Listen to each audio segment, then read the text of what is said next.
Good morning, everybody. What's happening? What's going on? If you haven't seen yesterday's video, go watch it right now. The stoke levels were through the roof. It was dope. I highly recommend you watch that video. It was my first time back throwing shot put and also technically a personal best. My coach texted me and said that I ran 4/10 faster through 10 hurdles than I did at USA's. At USA's I ran like 14.6, second fastest time I've run in my life.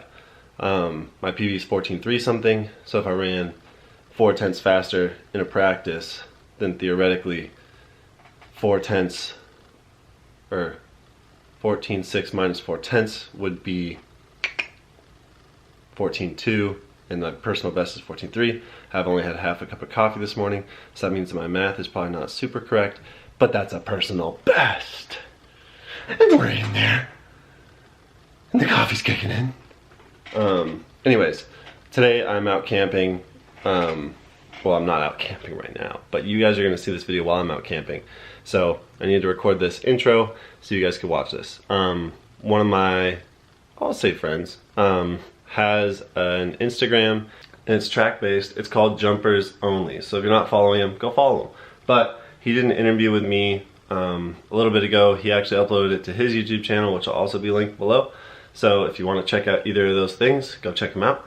If not, enjoy this interview. He asked me a couple of questions and I answer them. So there are a lot of questions that I've answered on this platform before, but if you're new here, which a lot of you guys are because we're growing, maybe they'll answer some of the questions that you guys always had. Also, don't forget to ask questions for Monday's Q&A, because as usual, we're gonna do another Q&A on Monday. And yeah, anyways, enjoy this little interview. My name is Abubakar. How are you doing today, man? Dude, I'm And then doing your pretty name good. is, Off day, so we just get to chill, so not too bad. that's awesome. And your name is, I'm Mitch Modin, so I'm a decathlete from the United States. oh, okay then. So what school did you go to? Like what college? I went to the University of Oregon. I competed there all 4 years. That's in the Pac-12 conference. Yeah, it's a pretty dope school.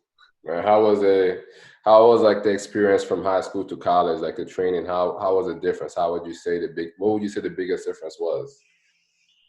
So I was like a multi-sport athlete in high school. So I played basketball and then ran track. And basically, when I first started running track, it was just to stay in shape for basketball. So I wanted to go Yeah. to college for basketball. And then when I started to like realize I could do something in track and field, I started to focus more on it.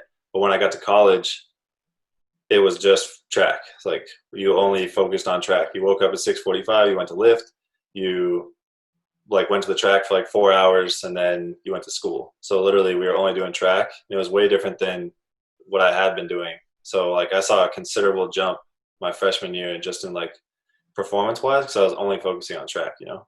Yeah, that's awesome, man. So would you say in high school, were you lifting a lot in high school or not as much? So I was probably the strongest I've ever been in high school. Okay. Well, like if you look at like weights wise, like numbers, like Hmm. actual poundage. So like my squat was somewhere like above 350, and then like my bench was like at 255 for like 2 reps. Like I was pretty strong, but I didn't necessarily correlate to anything. Hmm. So it's not necessarily like functional movement, Yeah. but so we would lift like maybe 3 times a week, but that was mostly for basketball. Like the track team never lifted. I just lifted for basketball, or I lifted on my own because I saw like the benefits of it. Yeah. But yeah, nothing too crazy. Okay, so how would you say, you said you were stronger poundage wise in high school. Now, when you went to college, how did the training change for you and how was it better for your performance on the track and the field? So in high school, we like focused on basically like, I don't know, like gym rat, like lifts, get in there, like get your biceps done, get like the stuff that's not necessarily going to help with like functional movements. And then Yeah. in college, we had Jim Radcliffe, who was like, he's like a world renowned, basically like invented plyometrics. The dude's like crazy. He's been around forever. He travels around the world, does speeches, coached at like, was like the Olympic strength coach for the women's hockey team that won the gold medal like 2 years ago. So he's like crazy good strength and conditioning coach. And all of his stuff was based on like functional movement. So we're doing like cleans, snatches, lots of step ups, lots of like we barely even focused on the lifts that you would typically see. So a lot of our squats weren't necessarily like full squats. And when we did do full squats, we were focused on like a full range of motion, not like half squats or quarter squats or anything like that. It was like we're doing a lot of like single leg stuff, a lot of single leg explosive stuff. We're doing like jumps or like plyometrics in between our squat sessions or like in between our squat reps. So like we're hitting the squat super heavy. We do like 1 front squat, 3 back squat, and then we go do bounding upstairs for like a minute and then come back and do our second set. And we do that like 4 times. So it was like a combination of dynamic stuff as well as the actual strength building stuff, which I think was like probably the most beneficial. Yeah, man, that sounds like a crazy thing. I've never actually heard people work out like that because, you know, usually most of the time when you do heavy squats, you take a long break. And then when you do plyometrics, you take a long break in between. So that's the first time I've ever heard someone say they train like that. So I do appreciate that. I'm going to try that myself. Yeah, it's kind of crazy. Like you don't realize how fatigued you can actually get. Yeah, that's crazy. And still move heavy weight, actually. I mean, if you have to do it, you got to do it, right? Yeah, exactly. So one of the big things for me is I really believe in core strength. I think core strength is what really separates the athletes. And I also believe it's also big in injury prevention. So what do you think about core strength and how much do you work on it? So in college, I had like 2 lifting programs. So I had that one I explained, and I had a separate one that I did for like a year. And during that one that I did for the year, probably like it focused more on like the auxiliary muscles, so like your rotator cuff, all that kind of stuff that you wouldn't necessarily get when just like benching or snatching or cleaning or something like that. But we had a full day dedicated just to core work. So like whether it was stability band stuff with like stuff extended and focused on just trying to keep good posture, or whether it was like strict cable sit-ups or just random stuff that was strictly core based. And when you look at like elite runners, right? Yeah. A lot of their like pelvic tilt is going to be core based because it's either your lower back is too tight, so your pelvis is going to be tilted the wrong way, or like your abs or like abdominals are not pulling correctly, so you're not going to be underneath yourself. And then like at the end of a race, everybody's like all the way back running like this. If you have good core strength and can engage that, then you actually pull your posture forward, and now you're at a better angle for running. And then obviously, like all my events, like shot put, discus, pole vault, high jump, long jump, everything has to do with like core strength or like actually getting to certain positions and like body awareness. Mm-hmm. And if you're working on core strength, and you're also working on body awareness because you're kinesthetically, everything's based on your I mean, I'm just saying core a lot, but everything's based on this like core chain of muscles. Yeah. And if one arm's over here and you have to pull this arm over here, then you're going to engage your obliques, and like everything's going to eventually come together. So I think core, just like you, is huge. All right, man. Fan, that was such a great explanation, man. So let's get into your actual track events. So you're a decathlete. What is your favorite event out of all of those? If you could only javelin. So it's weird because like I don't look like a thrower. I look probably more like I'd be good at like the 1500 and like maybe a couple of the jumps or something like that. Okay. I'm not a huge dude, but javelin is so much fun. Like you never get an experience to just like throw a spear in like everyday life. So when you get to like just unleash some frustration on like and then just watch it fly, it's so cool. I love it. Yeah. And is that your best event as well? It's probably up there, but like they always say like decathlon's like like the best at the decathlon is going to be like the jack of all trades, but master of none. So like you're not going to be like phenomenal at any of them unless you're like Ashton and then you run 45-0 and jump 8 whatever in the long jump. Yeah. But so like I don't really have like a really, really good event, but I don't have any like horrible events. I'm kind of just like middle of the road, you know what I mean? Okay, that's cool, man. All right, so you moved to Phoenix and you have some amazing people that you work out with. How does that help you become a better athlete, and who are they? Yeah, so I moved down to Phoenix probably like 6 months ago now, which sounds crazy, but maybe even longer. And I moved down here because my old roommate was Devin Allen. and he was Olympic final in Rio, and then he made it in high school or in college, and then he's from Phoenix, so we kind of all moved down here.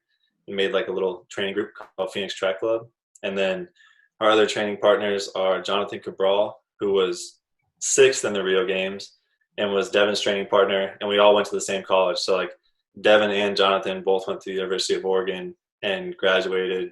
Jonathan graduated a year before, and then they both went 5th, 6th at the Olympic Games, which is kind of crazy. David King, who is British champion in the hurdles, and then Freddie Crittenden, who was 4th in Diamond League last year, I believe. So basically, I'm surrounded by like these, and Jared Eaton, who was world silver medalist indoors. So I'm surrounded by like these crazy fast hurdlers, and I'm a decathlete, which obviously we don't usually hang with the fast guys, but it's really nice because they can push me in pretty much every workout. So like Freddie had a workout the other day where he was running 300s, and was he at 300s or 350s? 350s, and he went 41, like 41.8, 42.0, and like 43 something, like crazy fast times. And so it's not only just like in the sprints or like block starts or just over the top of the hurdles, but they're like really, really good at pushing me to be faster, be stronger, and to like try and get to that next level that everybody's kind of trying to get for like Tokyo 2021. Yeah, man, that's crazy, man. So tell me about your transition from college to pro. For me, it was kind of just like, well, actually, so in 2017 at the US champs, I like hyperextended my knee, kind of messed it up in the long jump. So first day, which kind of sucks. And so I didn't actually, that's the only decathlon I've never finished. Yeah. And so I didn't finish that meet, and I kind of took a year off because my knee wasn't very stable. I like definitely did not. Anyways, so I took it basically a year off, and then some random person contacted me. Was like, "Hey, can you still score like X whatever, like 75 or 7,800 points?" I was like, "Yeah, no problem, I got that." So he was like, "Do you want to come up to this meet in Canada?" So I went up to this meet in Canada, contacted the USATF, and like ended up working with them, got up there, competed well, and then decided I wanted to continue to train. Trained for a little bit in Oregon, and then ended up moving down here. But yeah, it's been a good transition. It's a tough transition because, like, as everyone that's in track and field knows, there's not a lot of money in track. Yeah. Whether you're like at the top of the game, obviously Usain Bolt made a lot of money, but he's Usain Bolt. He's a once in a lifetime kind of human. But so there's not a lot of money. So it's really like grinding, trying to find those odd jobs. Like I worked as like an Uber driver. I delivered Postmates stuff. I work as a high school coach. I worked like basically every small job that you can, like construction stuff that you can do to like kind of just feed this addiction to keep training. Yeah, man. I know it's definitely difficult for track athletes because they often have to pay for their own, events and try to find, hot coaches or whatever. So I know that's difficult for sure. But something that you do that is very interesting is you have a YouTube channel that you post on daily, your training and, just daily life. Yes, can you talk about that? And what's the name of your YouTube channel as well? So if you want to, you can just search Mitch Modin and it'll be the first thing that pops up on YouTube. But yeah, so in 2016 at the Olympic trials, me and Devin were competing, and I ended up getting 7th. Devin won, and it was like kind of a cool like time to start making stuff on social media. Yeah. And so I followed Casey Neistat, who's like the godfather of vlogging. Yeah. And I was like, oh, I can do what he's gonna do. I can do that, no problem. So I started doing that, and since then it's just been like, I was like, oh, I'm gonna make 5 videos. I want to make 5 daily videos, just upload them, see how they do. And I uploaded them all, and then I kind of got addicted to it. And then I think like 2 days ago, I just posted my 400th video on YouTube. Wow. So there's a ton of content out there. Yeah. But yeah, so like it's been I think this morning was 171 days straight. So like during that year that I took off of like training, I didn't necessarily post a lot of YouTube videos. Mm-hmm. But now that it's like I'm back up in training, it's kind of like my number one focus. So literally I go to the track, train, come back home, and put like 110% effort into like trying to make daily content. Man, that's crazy, man. And a lot of your content revolves around your training. You give advice and you post your workouts. Is that correct? Yeah, pretty much.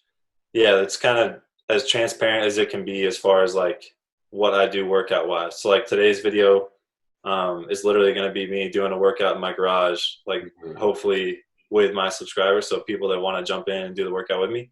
And then literally on a daily basis, I'm showing exactly what we're doing at training, whether we're running 300s, like halfway through like a workout, I'll like talk to the camera, explain what I'm doing, explain what we're doing, explain why we're doing it.